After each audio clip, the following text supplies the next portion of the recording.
This time we're going to look at sketching this rational function. It's similar to the one that we saw in example A, just a little bit different. So I'm going to start by thinking about my asymptotes. I know that I can't divide by -1, so that means my vertical asymptote is the line x equals -1. Horizontal asymptote, well, I think about doing my long division and I know that it would start with 1. So my horizontal asymptote is going to be the line y equals 1. So y equals 1. And remember, this is if we expanded h of x, we would get 1 plus some sort of remainder over the x plus 1. And so this is like a y. So that helps me remember that y equals 1 is my horizontal asymptote. Now let's think about intercepts. If x is 0, then my y value is going to be -4. And now thinking about what is going to make my left-hand side of the equation equal 0, well, if I have division and I want to equal 0, the numerator has to equal 0. So +4 is 0. If I plug in 4, I'm going to have 0 over 5, which of course gives me 0. So I'm going to go ahead and plot all of these things.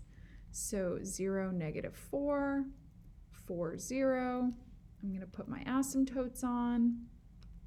So I've got y equals 1 is here. And of course, again, you would make that dashed. X equals -1 down there. Again, you would make that dashed. And we would make it on the line. Okay. And I know that I'm going to go through these 2 points. So my instinct tells me that, of course, the curve is going to go this way.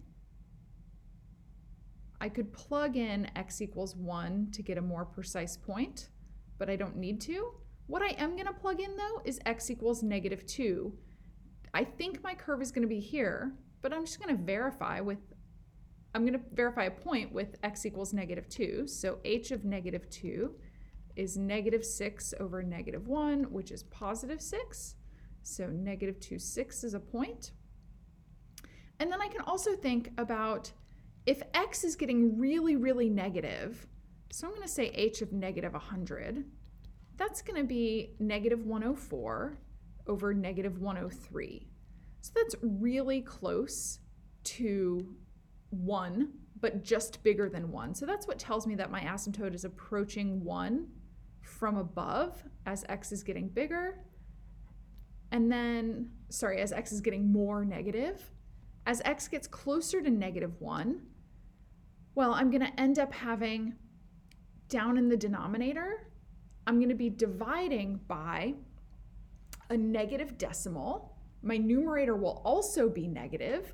So I'll have negative over negative makes positive. Dividing by a decimal makes a really big number.